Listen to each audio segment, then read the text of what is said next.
우리 시장님 좀 민감한 질의인데요. 요즘에 시장님 최근에 대한민국이 들썩하죠. 예, 김포의 서울시 편입 관련돼서 좀 질문 드리도록 하겠습니다. 어제 구리시장님 만나셔서 단계적 편입 방안이 필요하다 이렇게 얘기하셨어요. 구리시장이 또 시장님이 제안하신 서울특별시 산하 특별자치시 방식을 서울시가 사실상 받아들였다는 분석의 언론 기사도 나왔습니다. 기사가. 구리시장님이 아니라 네. 예, 국민의힘에서 뉴시티 특위위원장 거기서 제안하신 건가요? 그래서 이제 언론 기사가 그렇게 나왔더라고요. 네. 사실상 김포랑 구리를 서울시의 특별자치시로 하겠다고 혹시 마음속으로 정하신 건가요, 시장님? 그런 건 없고요. 예.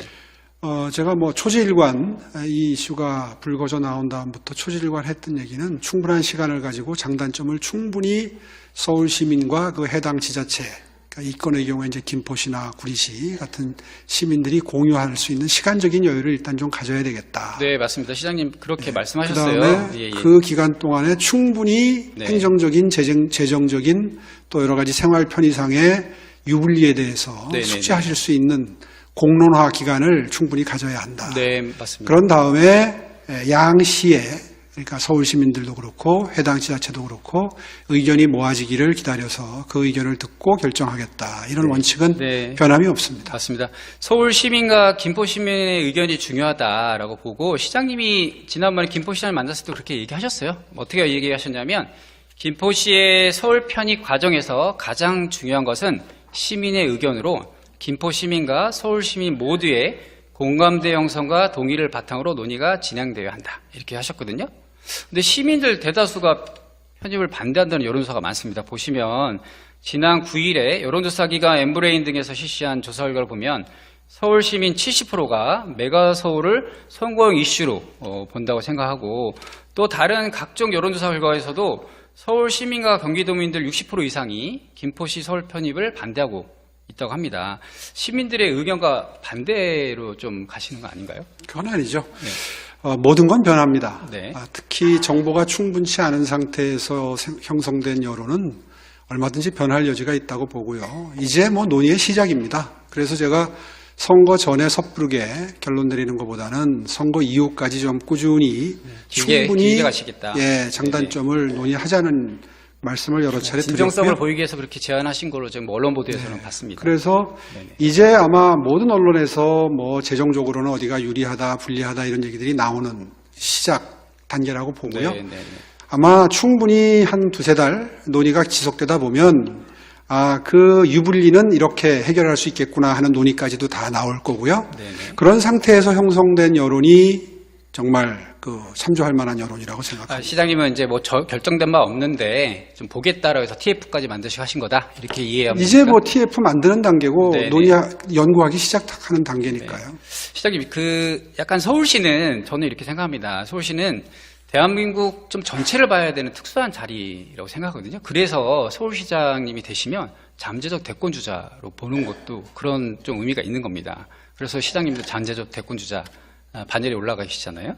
그런데 일각에서의 우려는 지방분권과 역행하는 시장님의 그런 행보가 좀 우려스럽다는 게 좀 있습니다. 걱정해 주시는 거는 고마운데 전혀 역행하지 않는 것이 제가 그동안 한 말을 자세히 관찰하시면 저는 이 논의를 잘 활용하면 아마 영남, 호남, 충청권에 각각의 메가시티 군을 만들면서 오히려 우리나라 최대 현안 가장 큰 우려사항인 지방소멸을 해결할 수 있는 당초를 마련할 수 있다. 이렇게 지금 정부도 계속 우리 시장님이 김포시 갔을 때 이게 얘기 나왔을 때 정부가 지방분권과 균형발전을 초점에 맞춰서 지방시대 종합계획도 발표했어요.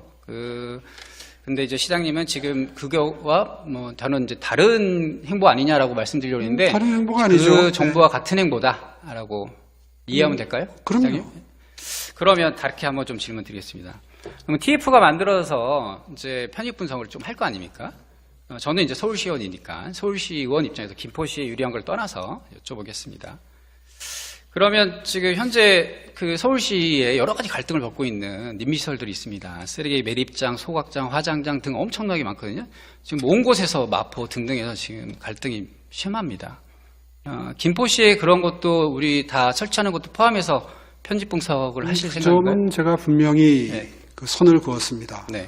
이 논의가 그런 그 지역별로 설치돼야 되는 이른바 기피 시설을 옮기는 데 이용돼서는 곤란하다. 그럴 확률은 네네. 극히 적다. 이런 그러면, 말씀을 이미 드렸습니다. 네, 그런 시설은 지금 계획대로 서울 내에 다 네. 두겠다. 김포시가 좀 편향적이신 거 아닌가 모르겠습니다. 네. 글쎄요. 그러면 다르게 한번 또 질문 드리겠습니다. 네.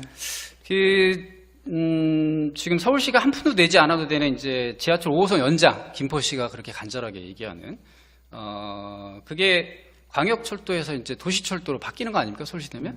그러면 서울시가 부담 안 해도 되는 거를 그 연장비의 50%를 서울시가 부담해야 돼요. 그것도 포함해서 편집 분석하시는 건가요? 그거는 어저께 분명히 네. 제가 당에 그 특별법을 만드는데 담아달라고 하는 요청사항에 들어가 있는데요. 네. 이른바 그거를 전부 총체적으로 재정의 중립화라는 표현을 최근에 쓰기 시작했더라고요. 네. 전문가분들이 쓰는 용어라서 저도 같이 쓰는데 이게 무슨 얘기냐 하면 하나하나 개별 사안의 경우에 국비, 지방비, 분담 비율이나 뭐 보조금, 네. 교부금 이런 것들을 따지기 시작하면 한두 끝도 없어요. 그래서 적당한 시간, 그게 뭐 6년이 될지 10년이 될지 모르겠는데 적당한 시간 내에는 네. 기존의 재정 분배 구조를 건드리지 않는 선에서 이 알겠습니다. 논의를 진행하는 시장님, 게 그러면 좋겠다. 서울시가 항구도시가 되면 시장님이 추진하는 한강 르네상스가 탄력받을 거라는 얘기가 또 저는 있습니다. 그것도 그렇게 생각지 않습니다. 그렇게 생각 안 하세요? 뭐 김포에서 논리를 만들라고 그런 말씀을 그럼 시작을 하셨는데 다르게 한번 그게 무슨- 마지막으로 한번 질문 드리겠습니다. 이게 예전에 저는 좀 안타까움이 있는 게